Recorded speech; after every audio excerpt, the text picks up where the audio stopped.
Bonjour, bienvenue dans la vidéo de Jason Agency. Aujourd'hui, nous allons voir comment créer un entonnoir de vente en 7 étapes seulement. Ça va fonctionner pareil pour un webinar funnel, pour un tunnel de vente ou pour une page d'opt-in si vous vendez des produits en affiliation. Évidemment, pour tout ce qui va être type page d'opt-in, on va pas pousser davantage comme si on allait faire un webinar funnel ou comme si on va faire une page de vente, un entonnoir de vente où on va vendre notre propre produit. Déjà, la première étape, ça sera de trouver son offre. Pour trouver son offre, j'ai fait plein de vidéos à ce sujet. Vous allez pouvoir utiliser, par exemple, si vous vendez des produits physiques, si vous savez déjà à peu près dans quel domaine vous souhaitez, dans le sport, dans la minceur, dans la finance, dans la santé ou autre. Déjà, vous devez définir réellement ce que vous avez envie de vendre avant de vous dire j'aimerais bien lancer ce produit-là par exemple. Si vous n'avez pas d'idée de la niche, de ce que vous souhaitez vendre, est-ce que vous voulez vendre des produits digitaux ou des produits physiques, évidemment, vous allez pouvoir utiliser plein d'autres solutions telles que par exemple Quora. Quora, c'est une très bonne plateforme de réseau social. Moi, je le considère plus comme plateforme où généralement les gens vont vous poser des questions. Vous allez pouvoir interagir avec eux pour leur répondre. C'est un peu comme un blog. Voilà, il y a aussi une version un petit peu blog. Donc, c'est très très intéressant d'utiliser Quora pour en tout cas faire vos recherches de ce que vous souhaitez réellement vendre. Est-ce que c'est la minceur comme j'ai dit? Est-ce que c'est dans la finance ou dans autre type? Déjà, si vous n'avez pas trouvé votre offre, ne passez surtout pas à la suite. Ça ne sert strictement à rien. Vous n'allez pas pouvoir commencer par exemple la charte graphique, le copywriting si vous ne savez même pas qu'est-ce que vous voulez vendre réellement. Est-ce que c'est des produits d'affiliation? Par exemple, pour les produits d'affiliation, vous avez la possibilité d'aller voir directement sur System.io Marketplace. Vous avez la possibilité d'aller voir aussi sur ClickBank, sur 1TPE.com et sur d'autres plateformes, telles que aussi sur Amazon si vous souhaitez faire de l'affiliation avec Amazon. Moi personnellement, je conseille pas forcément Amazon pour vendre directement quand vous faites des publicités directement pour faire venir en fin de compte des personnes directement sur votre page d'opt-in. Les offres d'Amazon vont vous rapporter trop peu pour vous faire de la publicité, donc ça je vous déconseille fortement de faire en fin de compte de cette façon-là. Après, nous avons tout ce qui va être type charte graphique. Donc la charte graphique comprend les couleurs, comprend la typologie, comprend vraiment pas mal de choses. La charte graphique, ça va être vraiment tout le design, tout le décor que vous allez montrer à vos clients. Ça, c'est important de le mettre en place, de l'avoir défini. Il faut pas qu'il y ait trop de couleurs, il faut vraiment que ça soit des couleurs simples, pas forcément, on ne demande pas que ce soit un tunnel de vente multicolore, ça ne sert strictement à rien. 3 couleurs grand maximum. Donc le blanc, ça reste une couleur neutre. On a le noir qui reste une couleur basique pour l'écriture et pourquoi pas une autre couleur. Il y en a qui vont utiliser 4 couleurs. Donc par exemple, ils vont utiliser le blanc pour le fond, ils veulent laisser le fond en blanc ou soit le fond un petit peu gris blanc. Donc ça veut dire qu'on va ressortir un petit peu on va mettre un petit peu de couleur à un sorte de gris. Donc là il y aura pas de blanc, ça sera directement une sorte de gris. Ça se fait très bien, il faut tester par rapport à ce que vous vendez. C'est pareil, par rapport à ce que vous faites, il faut tester, savoir si la couleur va ensemble ou pas. Il y a des palettes de couleurs directement sur Google pour pouvoir comparer, voir si la couleur va bien ensemble ou pas. Ça, c'est important aussi de regarder si votre couleur s'assortit au fin de compte plutôt bien. On sait que le noir, le blanc, ça va avec tout. Donc déjà, ça, c'est 2 couleurs de base que vous pouvez déjà utiliser.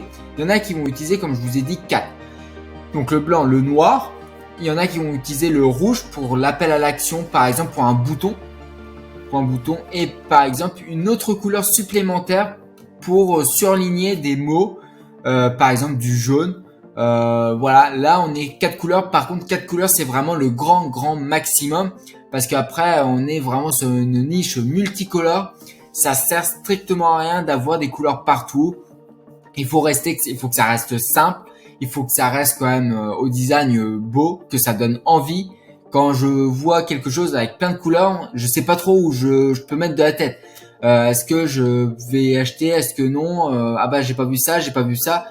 Le client, en fin de compte, ça va être comme s'il est sur un site web, il sera partout et surtout nulle part. Donc c'est pour cela que moi je ne vous conseille pas d'avoir plein de couleurs, juste 3 couleurs maximum. Et si vous souhaitez, si vraiment votre produit a besoin d'avoir 4 couleurs mais grand maximum, n'allez pas jusqu'à 5 ou plus, ça ne sert strictement à rien.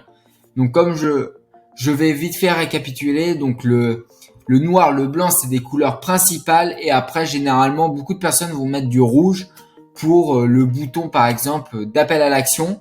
Mais ça à vous de définir. Il y en a qui vont mettre du rouge, d'autres du vert par rapport à sa thématique. On sait que le rouge c'est l'urgence. Il faut aussi savoir la couleur qu'on met, qu'est-ce que la couleur va représenter. On sait que le rouge c'est de l'urgence, c'est pour acheter. Donc déjà vous pouvez mettre ça en tant que urgence pour le bouton commander, acheter, à peu près tous ces types de boutons là. Et ensuite nous allons faire la mise en forme ou recherche de visuel. Quand je parle de la recherche de visuel et la mise en forme, donc déjà c'est que vous allez commencer à placer vos éléments.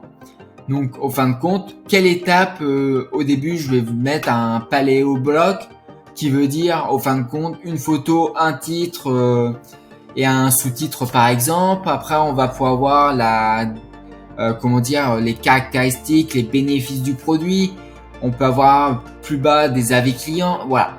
Ça, c'est à vous de voir comment vous voulez agencer le truc. Vous commencez, vous voyez, vous dites est-ce que là c'est bien, est-ce que là ce n'est pas bien. Comment je voudrais faire. Si vous pensez que ça peut être bien, déjà moi ce que je vous conseille c'est de le faire sur papier. Sur papier, vous faites un petit dessin, vous dites ok ça j'aimerais bien que ce soit comme ça, et derrière vous reproduisez directement sur votre tunnel de vente. Ou sinon vous allez faire des recherches de visuel. Quand je parle de recherche de visuel, ça va être par exemple, on va pouvoir avoir vos concurrents. Vous allez regarder à peu près ce qu'ils font votre concurrent. Par exemple, si vous êtes dans la minceur, mais dans la minceur pas avec des produits chimiques, par exemple pour mincir, des produits 100% naturels, vous allez mettre en valeur évidemment la nature. Comme quoi que vous allez préserver la nature, comme quoi que vous allez que c'est des produits 100% naturels. Et on sait que le naturel, moi quand je pense naturel, pour moi là c'est la couleur verte. C'est la couleur vert, la couleur marron à la rigueur, mais tout dépend ce que vous vendez. Donc c'est pareil si vous vendez un autre produit on appelle ça green, vous allez mettre la couleur évidemment verte pour représenter de ce que vous vendez évidemment grâce à la couleur. Donc la couleur peut vendre vachement comme on a vu précédemment avec la charte graphique. Mais vous allez faire des recherches de visuels de vos concurrents, tout ça. Alors, ne faites pas des copier-coller. Moi, ce que je vous conseille, c'est d'en prendre 5, 10 concurrents. Dire, ok, ici, ça m'intéresse. Ici, il y a ça qui m'intéresse. Il y a ça, il y a ça, il y a ça. Et derrière, une fois que vous avez tout de réunis, vous allez pouvoir directement prendre tous ces éléments-là, les mettre directement dans votre boutique. Évidemment, rajouter un truc en plus qui vous ressemble. Qui veut dire, évidemment, vous dites, tiens, ça m'intéresse chez le concurrent, ça m'intéresse chez le concurrent, ça aussi, mais j'assemble, mais ça fait au fin de compte quelque chose de moche. Évidemment, n'assemblez pas bêtement. Il y a peut-être ça qui vous intéresse, peut-être ça aussi, voilà. Il y a peut-être plein de choses qui vous intéressent, mais derrière, refaites au fin de compte à votre façon, changez les couleurs, changez, voilà, pas mal de choses. Comment il a pu faire, tout ça. Regardez, inspirez-vous de votre concurrent, mais ne recopiez jamais parce que ça, c'est interdit. Vous n'avez pas le droit de recopier. Donc, inspirez-vous, c'est tout. Et vous allez réussir à vendre plus facilement si vous vous inspirez que si vous recopiez. Un client aura plus confiance à quelqu'un qui s'inspire qu'à quelqu'un qui recopie. Parce que dites-vous, c'est pas parce qu'il est venu chez vous qu'il n'est pas déjà passé avant chez votre concurrent. Et s'il voit qu'il se dit c'est bizarre, c'est vraiment la même typologie, la même charte graphique, il y a tout qui est pareil, il y a rien qui a changé. bah là, il va commencer à se poser des questions. Alors peut-être sur vous, peut-être sur votre concurrent. Mais généralement, vu que vous vous êtes inspiré, théoriquement, c'est votre concurrent qui sera mieux. Son design sera beaucoup mieux que le vôtre. C'est pour cela que je vous dis, moi, à tout prix, c'est de directement de refaire à votre façon. Ensuite, ça sera de créer la marque.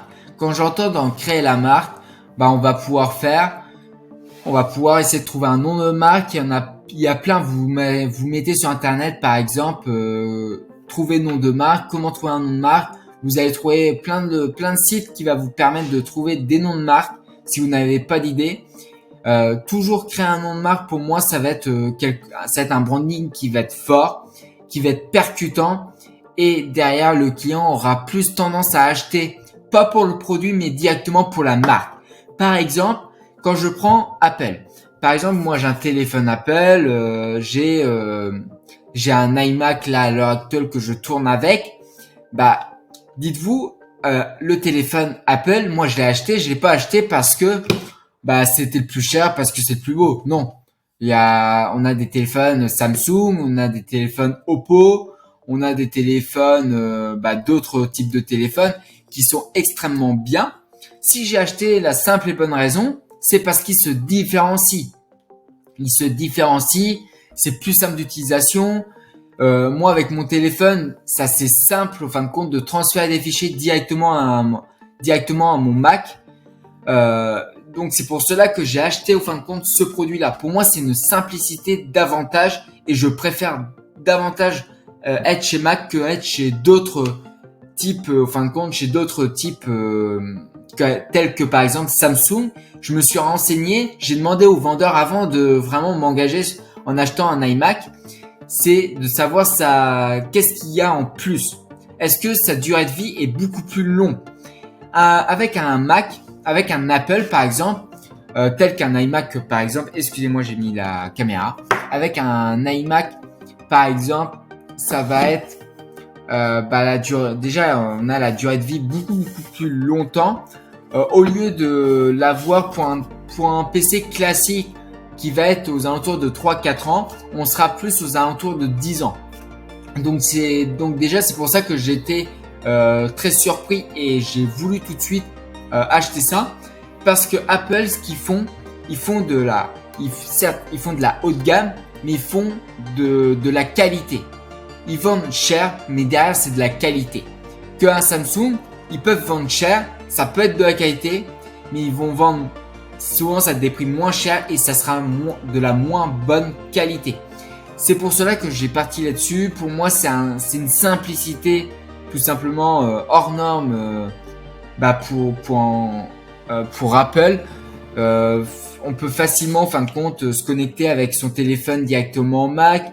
Je trouve que c'est pas forcément ce qu'on peut faire réellement avec d'autres PC portables, si on a la même marque avec son téléphone. Donc voilà à peu près pourquoi j'ai décidé, au fin de compte, de partir directement chez Apple.